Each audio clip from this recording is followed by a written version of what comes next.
What's going on, guys? Welcome back to the channel. Today's video is featuring Curls clip-ins. So I'm starting off with wet hair. It is freshly washed, and I'm going to start by parting it. I then go ahead and wet the clip-ins as well and apply product to both my real hair as well as the clip-ins, and then I'm going to clip it in and twist it. So if you haven't guessed, today's video is going to consist of a twist out. So I'm just going to be showing you guys the process from start to finish.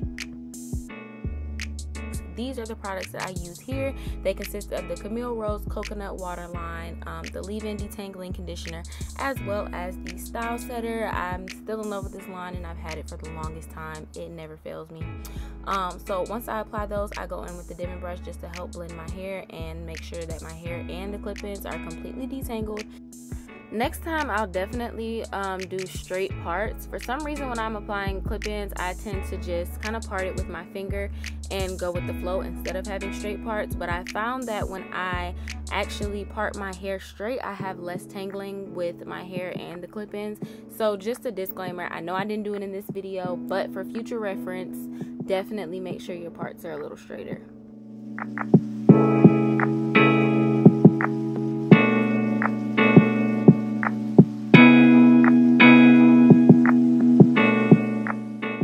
So a few things that I absolutely love about these clip-ins are the fact that they feel and look really natural, and then they are also high quality clip-ins that have minimal shedding. If you guys are interested in purchasing, all the information will be located down below in the description, along with my code that you guys can apply during checkout just to get money off of your first purchase.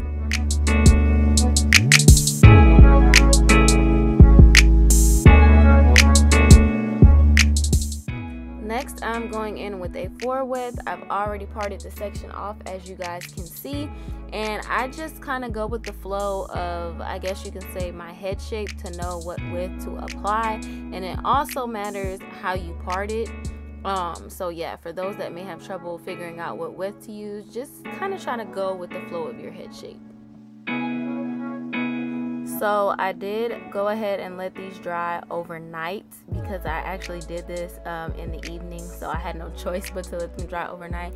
You can use a curl diffuser when doing clip-ins or anything like that. I just prefer to let mine air dry. When I got to the top of my head, as you guys can see, I didn't have to combine the hair at the top of my head with the clip-ins. I just twisted that individually because that's going to be covering up the clip-ins. And this is the final look. I did separate each twist, and I also made sure to fluff it just a little bit to give it some volume. And this was my final look. I hope you guys enjoyed this video. Leave questions, comments, and concerns down below, and thanks so much for watching.